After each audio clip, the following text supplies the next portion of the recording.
बम बम बोल रहा है काशी हाजीपुर का अनीश वासी। अनीस जब भी आता है तो कुछ न कुछ नायाब चीज़ों को आपको दिखाता ही है, लेकिन आज बात हो रही है क्षत्रिय समाज की, आज बात हो रही है उन राजपूतों की। क्या वजह है कि राजपूत एक दूसरे को गले नहीं लगा रहे हैं? और राजपूत जिसने सबकी रक्षा की, सबको छाता दिया, लेकिन आज वो अपने छाता के लिए उस छाता को लेके तैयार बैठे हैं कि मैं छाता दूं, लोगों को मैं मदद करूं। लेकिन ऐसे लोग आकर के इस घर में समा गए कि अब कुछ बताने से अब लोग मुकरते हैं और लोग थोड़ा दूर चले जाते हैं। बिल्कुल मुंह में बहुत सारी मिठास है, लेकिन लोग कुछ न कुछ इधर उधर की बातें भी करते हैं।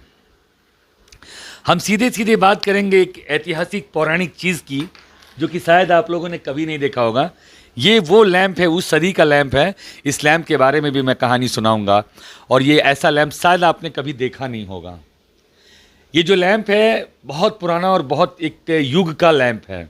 मैं इस लैंप की कहानी भी सुनाऊंगा, लेकिन सबसे पहले तो मैं आपको ये सुना दूं कि जो मेरे बगल में बैठे हुए हैं फिलहाल, ये शख्स हमारे बिहार से ही आते हैं। सबसे पहले तो आप इनका स्वागत कीजिए।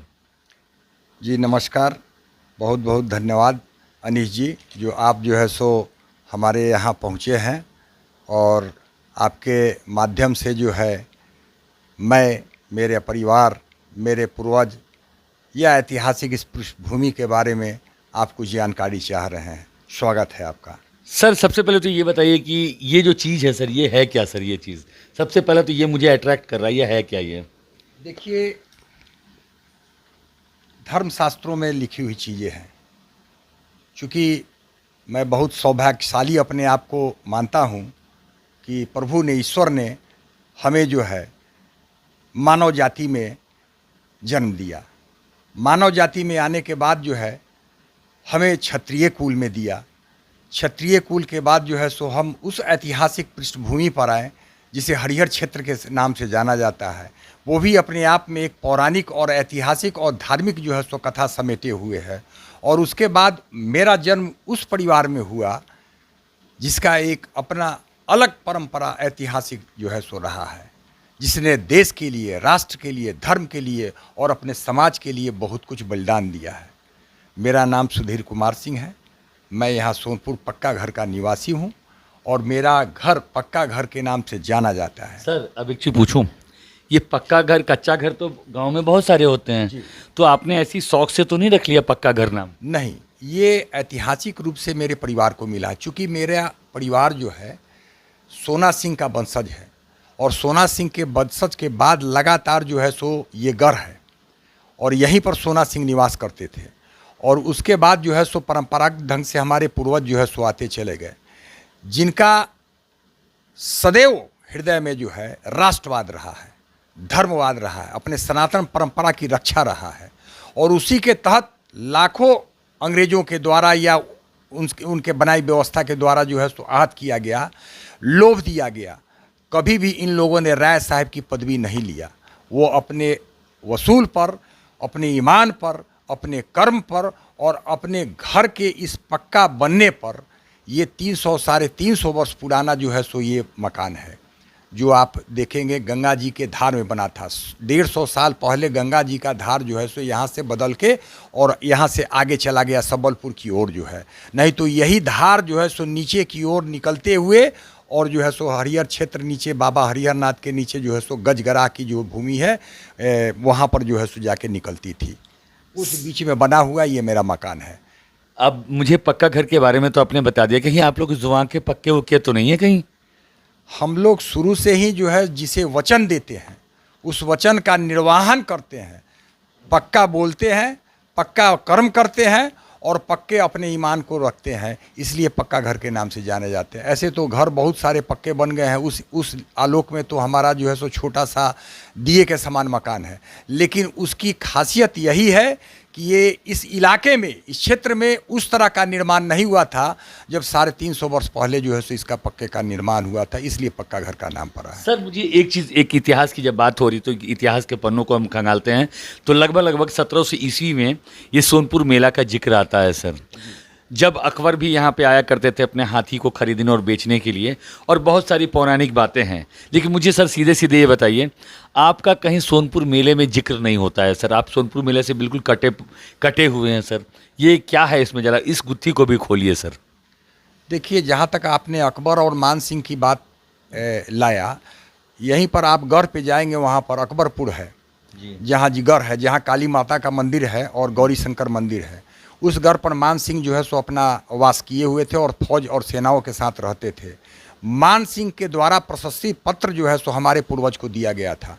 इनकी वीरता और इनकी जो है सो एक बत्ता को जो है सो उन्होंने भी जो है सो सम्मान दिया था, और सम्मान पत्र जो है सो उन्होंने जारी किया था ताम्र पत्र पर, जो कि कहीं ऐतिहासिक रूप से कहीं खो गया है या कहीं ऐसा पूर्वजों के द्वारा रख दिया गया जो अभी गौन हो चुका है। वो हम आपको नहीं दिखा सकते हैं, लेकिन वास्तविकता यही है। और रह गई जहाँ तक, क्या आपने पूछा था बात, सोनपुर मेले के बारे में पूछ सोनपुर रहा हूँ। मेला। देखिए, सोनपुर मेला बहुत ऐतिहासिक रहा है, लेकिन दुर्भाग्य ये रहा है कि इसको सीमित परंपराओं पर जो है सो लोगों ने केंद्रित कर दिया है। दुर्भाग्य सरकार के साथ भी है और दुर्भाग्य इस क्षेत्र के लोगों के साथ भी है। नहीं तो इसकी ऐतिहासिक पृष्ठभूमि इतनी बड़ी है। मेला मेला तो सेकेंडरी चीज़ है। सबसे बड़ी चीज़ है कि हरि और हर के नाम से ये जाने वाला हरिहर क्षेत्र है, और इस पृष्ठभूमि पर शैव और शिव दोनों के जो है सो अनुयायी आते थे, और उनका एक समागम स्थल जो है सो ये हरिहर क्षेत्र है। दूसरा, गंगा और ये क्या कहता है, गंडकी। गंगा जो है सो शंकर भगवान के जो है सो चरण ये से सर से निकला हुआ है, और विष्णु के ये से निकला हुआ प्रादुर्भाव जो है सो नारायणी है, और ये दोनों का संगम, और उसके बाद जो है सो 3-4 जिलों का संगम। इस क्षेत्रों के भौगोलिक और ऐतिहासिक और धार्मिक एकजुटता का संगम होने का जो है सो ये अवसर। सर, मैं एक चीज़ बोलूँगा, आप क्षत्रिय हैं। क्या आपके घर से इतने सारे ऐतिहासिक लोग निकले, आपके घर से भी विधायक रहे हैं सर। सर, आप क्या करना चाहेंगे राजपूतों के लिए सर? देखिए, हमको तो परंपरागत जो है सो समझिए कि हमारे खून में, हमारे संस्कार में जो है सो बहुत सारा त्याग और बलिदान जो है सो मिला है। हमारे 3 बाबा फ्रीडम फाइटर थे। इस हमारे घर पर महात्मा गांधी से लेके लाहौर संक्रत्यान, नागा अर्जुन जी, ऐसे महान योद्धा जो है सो हमेशा आते जाते थे। 3 फ्रीडम फाइटर होने का मतलब चारों तरफ हमेशा 2 दिन 4 दिन पर अंग्रेज जो है सो हमारे परिवार को घेरे रहता था। क्षत्रिय हैं। आज जो है सो क्षत्रियों के प्रति सारे लोगों का, सभी जातियों का रुख जो है सो बहुत गलत वे में जा रहा है, जबकि क्षत्रिय वैसा है नहीं। क्षत्रिय तो सभी जाति धर्मों के लोगों को माने बचाव किया है, संरक्षण दिया है, उनके लिए लड़ा है, उसने कुर्बानी दिया है, अपने परिवार का, अपने बेटा का, अपने पिता का, अपने बच्चों का, अपने पत्नियों का, अपने बहनों का। लोगों ने जो है सो जितना त्याग दिया है और जितना बलिदान दिया है, वो हमारे समझ से हिंदुस्तान के किसी ऐतिहासिक परिवार या धर्म में जो है सो ऐसा त्याग नहीं है।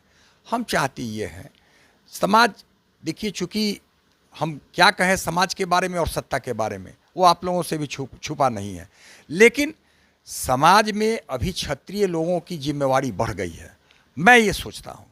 और निश्चित रूप से समय केवल अब दूसरे के तरफ देखने का भी नहीं है।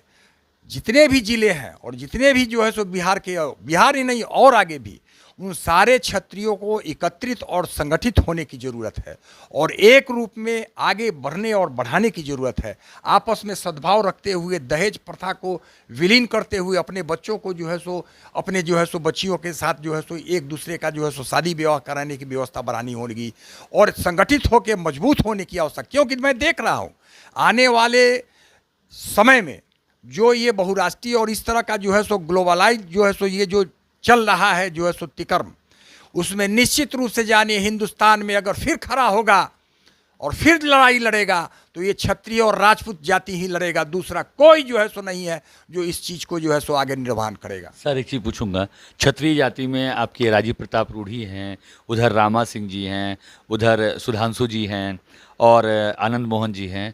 क्या इन लोगों से आप कितना माने उन लोगों से सहमत हैं? वो अपने समाज के लिए कुछ कर रहे हैं कि नहीं सर? देखिए, आप बहुत मर्मस्पर्शीय जो है सो प्रश्न हमसे किया है। उसमें से बहुत सारे हमारे समझिए कि आदरणीय भी हैं, और कुछ लोग जो है सो हमसे छोटे भी होंगे। मैं उन सारे लोगों के बारे में क्या कहूँ। जिसने अपने ज़मीर को ललकारते हुए, जगाते हुए अपने समाज, अपने विचार को आगे नहीं बढ़ाया, तो मैं उसके बारे में कुछ नहीं कहना चाहिए। उनको जिस रूप में आगे बढ़ना चाहिए और अपने नेतृत्व को, अपने संस्कार को, अपने ब्लड को, अपने जो है सो जाति को मुख्य रूप से रखना चाहिए, उन लोगों ने रखने का काम नहीं किया है। मैं ऐसा मानता हूँ। इसको अदरवाइज नहीं मानेंगे, और अगर उन लोग सुनेंगे भी तो उसको मेरा विचार समझेंगे। उनको अपने विचार को, अपने मन भाव को, और अपने संस्कार को, और अपने व्यक्तित्व को, और अपने जाति को स्तंभित करने की जरूरत थी। उससे हटने की जरूरत नहीं थी, उसको डरने की जरूरत नहीं थी, जो काम उन लोगों ने नहीं किया। सर एक चीज़ और पूछूंगा, राजस्थान में एक करनी सेना भी वहाँ पे सक्रिय है और पूरे राजपूतों के जोड़ने की व्यवस्था कर रहे हैं, लेकिन उनकी जो आइडियोलॉजी है उससे आप कितने हद तक सहमत हैं, या फिर वो वहाँ के लोग आपकी आइडियोलॉजी को भी समझें, क्योंकि हम उनकी आइडियोलॉजी को समझें कि वो हमारे समझें। आपका क्या विचार है, क्या आप इसमें क्या आप देना चाहते हैं सर? मैं देखिए करनी सेना का हृदय से आभार प्रकट करता हूँ। जी वो एक ऐसी ही सेना है जिसने अपने बल पर, अपने दम पर हिंदुस्तान को जगाया है।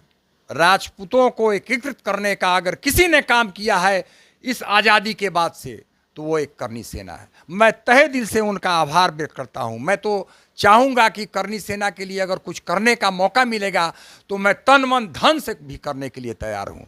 और उनकी जो सोच है, हो सकता है कि कुछ सोच में जो है सो कड़ाई है, कठोरता होगी, उसको थोड़ा नम्र करके आगे समाज में आगे बढ़ाने की आवश्यकता है, और ज़्यादा से ज़्यादा जोड़ने की आवश्यकता है। मैं तहे दिल से उनका आभार व्यक्त करता हूँ। सर एक आखिरी सवाल आपसे पूछूंगा सर, अभी की वर्तमान राजनीति में सर राजपूतों की जो भागीदारिता है वो बहुत कम है, नगण्य है सर, इसके लिए क्या एक संदेश देना चाहेंगे हमारे राजपूत समाज को और हमारे बिहार वासियों को, हमारे भारतवासियों को? सबसे बड़ी चीज है, जागो भाइयों जागो, संगठित हो जाओ। अपने वजूद को आप जब तक मजबूत नहीं कीजिएगा तब तक आप जो है सो मुकाम नहीं पाइएगा। आवाज 1 से 100, 100 से 1000 और 1000 से लाखों करोड़ों की संख्या में जो है सो आगे बढ़ाइए। यही मेरा वजूद है और यही मेरा ललकार है। और मेरे ललकार के सामने, मेरे हुंकार के सामने जब मैं हुंकार करूंगा संगठित होके, तो कोई भी जो है सो आगे नहीं आ सकता है। और उसमें हमने कमी किया है। राजनीतिक क्षेत्र में भी हमारे समुदाय के लोगों को प्रतिनिधित्व मिला, लेकिन जो आवाज़ प्रबलता से जो है सो उठाने की जरूरत थी, उन लोगों ने उठाने में कोर कसर जो है सो छोड़ा है, और कहीं ना कहीं कमी रही है, जिसके कारण आज हमारा समाज जो है सो इधर की ओर पिछड़ गया है। चलिए दोस्तों, और भी बातें होंगी इनसे, क्योंकि अभी जो पार्ट था हमारा, पार्ट 1 था, और पार्ट 2 में ये रहेगा। इनके उन इतिहासों को हम खंगालेंगे जो यहाँ से इनका बचपन गुजरा था, जो इनकी अटखेलियाँ थी, इनके दादाजी क्या करते थे, वो सब चीज़ मैं दिखाऊंगा अगली कड़ी में। और दोस्तों आप लोग इंतजार कीजिएगा, हमारे चैनल को लाइक सब्सक्राइब मन करे तो करिएगा ज़रूर, नहीं मन करेगा तो मत कीजिएगा। लेकिन दोस्तों आपका अनीश कुमार फिर आपसे पास फिर एक नए शख्सियत के साथ रूबरू होगा, और एक साक्षात्कार, बहुत ही बढ़िया साक्षात्कार इन शख्सियत के साथ भी फिर से मिलूंगा, बहुत जल्द मिलूंगा, और अगली कड़ी में आप लोग का स्वागत करूंगा। इसी के साथ आपका बम बम बोल रहा है काशी हाजीपुर का अनीश शेवासी, रुखसत ले रहा है, सब खैर कर रहा है। नमस्ते, थैंक यू सब।